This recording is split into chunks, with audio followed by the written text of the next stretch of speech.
فأنا ناصح لإخواني بالصدع بالحق تبيض وجوههم. السكوت في مسألة الحزبية يضرها، فاصدع بما تؤمر وأعرض عن المشركين. سلامي على دماج ورجالها والشيخ يحيى ودار العلم يا سعد بانيها. Bismillahirrahmanirrahim. Alhamdulillah wa asyhadu an la ilaha illallah wahdahu la syarikalah wa asyhadu anna Muhammadan abduhu wa rasuluh. Allahumma shalli ala Muhammadin abdika wa rasulih wa ala alihi wa ashabihi ajma'in, amma ba'd. Baik. Wa qaulul muallifi rahimahullah, ucapan sang penulis rahimahullah, wa saral ilmu wal fiqhu huwal bid'ah wad dhalalah. Dan jadilah ilmu dan fikih dalam pandangan manusia sebenarnya adalah kebid'ahan dan kesesatan itu. Ini kapan? Ketika ilmu syariat sudah semakin dilupakan, ilmu syariat yang benar. Lamma khufiyal haqqu ala katsirin minan nas, manakala kebenaran itu telah tersembunyi, telah tersamarkan bagi kebanyakan manusia, azhara lahum unasun al-bid'a wad dhalalat wa sammauha ilman, maka sekelompok orang menampilkan kepada manusia kebid'ahan dan kesesatan, dan mereka menamakan bahwasanya itulah yang namanya ilmu. Wa min dzalika, termasuk contohnya apa? Ilmu kalam wal falsafah, ilmu kalam dan filsafat itu.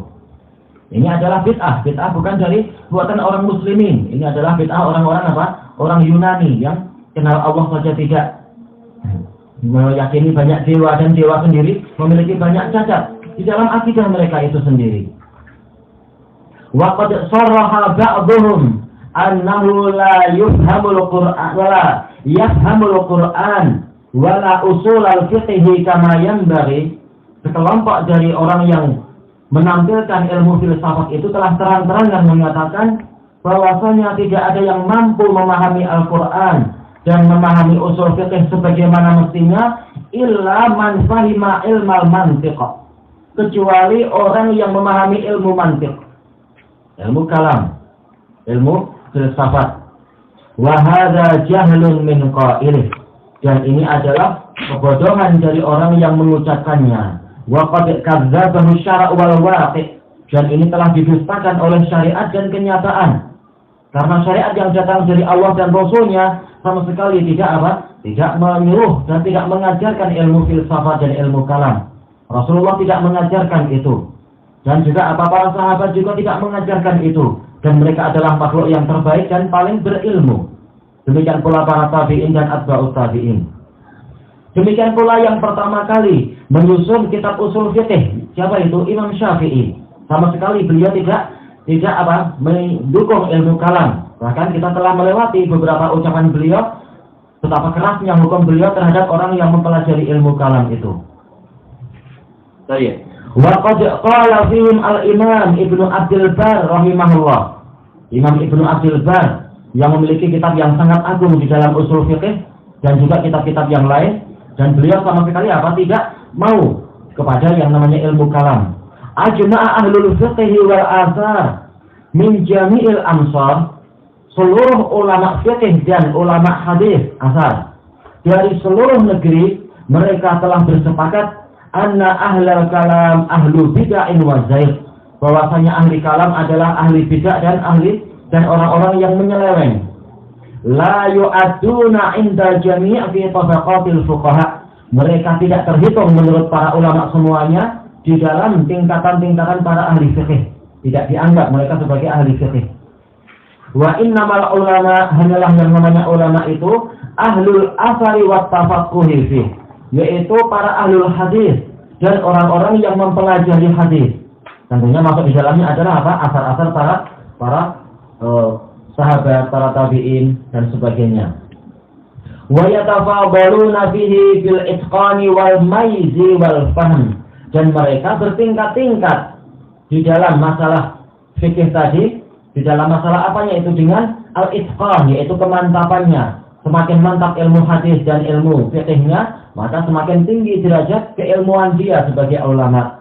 Wal maiz, dan kemampuan dia di dalam memisahkan asar yang benar dan dari asar yang salah, asar yang sahih dari asar yang dhaif dan sebagainya. Wal fahm, tingkatan mereka sesuai dengan kadar tingkatan pemahaman. Dan ini ma'ruf sebagaimana disebutkan oleh Al-Imam Ibnu Al-Qayyim rahimahullahu taala di dalam kitab beliau I'lamul Muwaqqi'in. Para ulama banyak, tetapi apa? Mereka bertingkat-tingkat. Di kalangan sahabat sendiri bertingkat-tingkat, tetapi mereka semua adalah ulama. Baik, selesai penukilan dari Jami' Bayanil Ilm di jilid yang kedua. Ini juga dulu Syekhuna Yahya Hafizahullah mengajarkan dalam daras umum ini. Walaupun tidak sampai selesai karena terlanjur kita diserang oleh orang-orang Syiah itu. Baik, sudah masuk ke jilid 2. Wa su'ilal Imam Ibnu Shalah, ini dari min a'zami a'immatis Syafi'iyah, termasuk dari Imam Syafi'iyah yang terbesar, Abu Amr Ibnu Shalah. Amman yastaghila bil mantiqi wal falsafah. Beliau ditanya tentang orang yang bersibuk-sibuk dengan ilmu mantik dan filsafat. Fa'ajab, maka beliau menjawab, al-falsafatu usus safahi wal inhilal. Filsafat adalah dasar ketololan dan inhilal, yaitu lepasnya seseorang dari agama.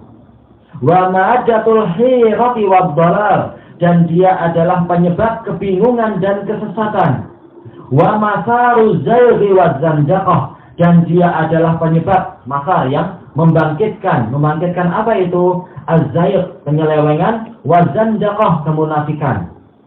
Makanya banyak orang yang setelah dia mempelajari ilmu filsafat jadi rusak agamanya, malas sholat, bahkan rajin minum khamar, rajin bernyanyi dan sebagainya. Sebagaimana biografi mereka disebutkan oleh Imam Az-Zahabi di dalam Syiar Alamin Nubala.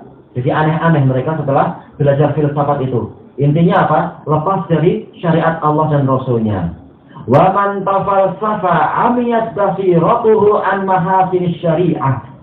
Barang siapa bermain filsafat, barang siapa mempelajari ilmu filsafat, maka pandangan hatinya, mata hatinya akan menjadi buta dari keindahan-keindahan syariat al-mu'ayyadati bil barahin, yang didukung dengan bukti-bukti. Syariat itu bukan datang semata-mata suatu perintah dan larangan yang kosong, tetapi dia itu dipenuhi dengan bukti-bukti yang indah dari Allah Ta'ala. Wa man talabbasa biha, dan barang siapa dia itu berkecimpung dengan ilmu filsafat, qaranahul khudlan wal hirman, dia akan diiringi, dia akan selalu disertai oleh apa? Al-khudlan, yaitu ketelantaran, wal hirman, dan dia terhalangi dari ilmu yang sempurna, dari pengetahuan yang hakiki. Makanya gambaran para ahli filsafat seperti yang disebutkan Syekhul Islam, orang ahli filsafat itu ketika mereka menjelaskan tentang rububiyah Allah saja, mereka itu adalah seperti orang yang hendak menunjuk ke langit, tetapi tangannya berputar-putar dulu di sekeliling kepalanya, putar-putar terus baru sampai ke atas. Benar sekali. Padahal rububiyah ini adalah perkara yang dipahami oleh orang-orang yang fitrahnya masih lurus. Bahkan ahli jahiliyah sendiri paham siapa yang menciptakan mereka? Allah. Tanpa apa? Penat-penat mereka membuat muqaddimah ini, membuat pengantar ini dan itu, membuat apa lagi? Yaitu anggaran dasar ini dan itu, untuk sampai kepada pengetahuan bahwasanya Allah itu ada. Penat sekali ahli filsafat itu. Wastahwada alaihi syaitan, dan dia itu dikuasai oleh setan.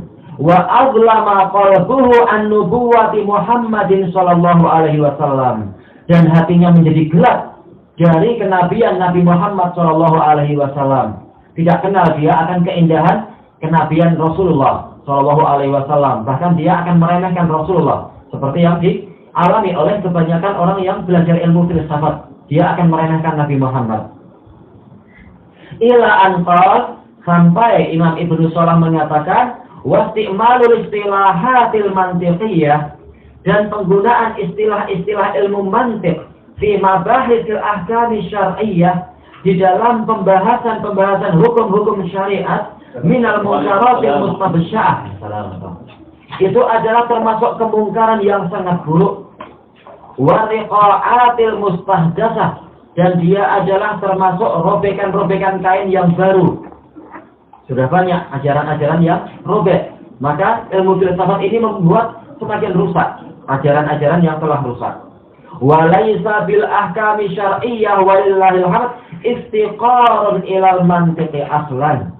Dan hukum-hukum syariah itu segala puji hanya bagi Allah, sama sekali tidak perlu kepada mantik sama sekali. Makanya para ulama tingkat tinggi dari syariat Islam ini, mereka justru tidak memerlukan yang namanya ilmu filsafat. Makanya seperti yang disebutkan oleh Syekhul Islam menukilkan dari ulama mutaqaddimin, filsafat itu orang yang cerdas tidak perlu kepada dia, dan orang yang tolol tidak akan paham kepada dia. Berarti untuk apa ilmu ini dipelajari sampai berjilid-jilid dan sebagainya? Baik. Kemudian wahwa qa'ati'u qad aghnallahu anha kulla sahihiz dzihn. Dan dia itu hanyalah qa'ati', yaitu apa? Suara yang gemuruh atau suara yang bergemerincing, itu qa'ati'. Yang orang yang akalnya sehat, orang yang benaknya sehat, itu tidak perlu kepadanya. Kenapa? Sehatnya akal sudah. Itu tidak membuat dia perlu kepada suara yang banyak ini. Kenapa di ilmu filsafat dikatakan sebagai qa'ati? Karena dia itu banyak bicara tetapi tidak ada faedahnya. Dan itu yang memang diajarkan. Sebagaimana kita dapati di, misalkan kalau yang di Indonesia adalah orang-orang orang HMI itu, Himpunan Mahasiswa Islam. Diajarkan sesuatu yang membuat jiwa itu meranggas. Panjang lebar intinya adalah apa? Allah itu ada. Padahal sejak kecil orang tahu Allah Ta'ala itu ada. Dan kemudian Allah itulah yang menciptakan langit dan bumi. Dengan apa? Dengan sumber pendalilan yang luar biasa panjang. Pendalilan yang bersifat akal saja. Bahkan mereka mengatakan apa? Haram hukumnya orang langsung masuk Islam dan meyakini Allah itu sebagai sembahan yang benar. Itu haram. Harus dia itu keluar dari apa? Dari seluruh agama. Kemudian dia melakukan penelitian. Melihat indahnya awan. Melihat megahnya pelangi, kemudian meyakini ini nggak mungkin terjadi tanpa ada pencipta. Setelah melalui tahapan yang panjang, baru dia akan tahu adanya pencipta. Baru kemudian boleh dia memilih agama. Jadi tidak boleh dia langsung masuk Islam. Ini naudzubillah ajaran yang rusak. Seandainya dia mati pada waktu itu, mati sebagai orang yang kafir. Makanya ini yang dikatakan sebagai qa'ati, yaitu banyak bicara tapi tidak ada faedahnya. Namanya ilmu kalam. Kata para ulama, kenapa dikatakan ilmu kalam? Karena banyak bicara. Demikian pula mantik, nutuk, karena terlalu banyak bicara. Baik. Fal wajibu ala sultan a'azzahullah. Maka yang wajib bagi pemerintah, semoga Allah memuliakan beliau, an yadfa 'anil muslimina syarra haula'il masya'in. Yaitu menolak dari kaum muslimin kejelekan orang-orang yang membuat celaka itu. Berarti apa? Kalau ini tidak dikerjakan, dibiarkan kaum muslimin agamanya celaka, maka dosa para penguasa itu. Nggak ada gunanya tiap bulan dia mendapatkan harta yang banyak, kalau setiap harinya dia dicela oleh oleh jiwa-jiwa kaum muslimin yang celaka, oleh jiwa-jiwa kaum muslimin yang dirugikan, dizalimi dan sebagainya. Sudah ekonominya dizalimi, mencela dan mencaci maki pemerintah, akhirnya dapat doa yang buruk. Belum lagi nanti agamanya pun kaum muslimin akan mencela dia di akhirat karena agama mereka yang rusak.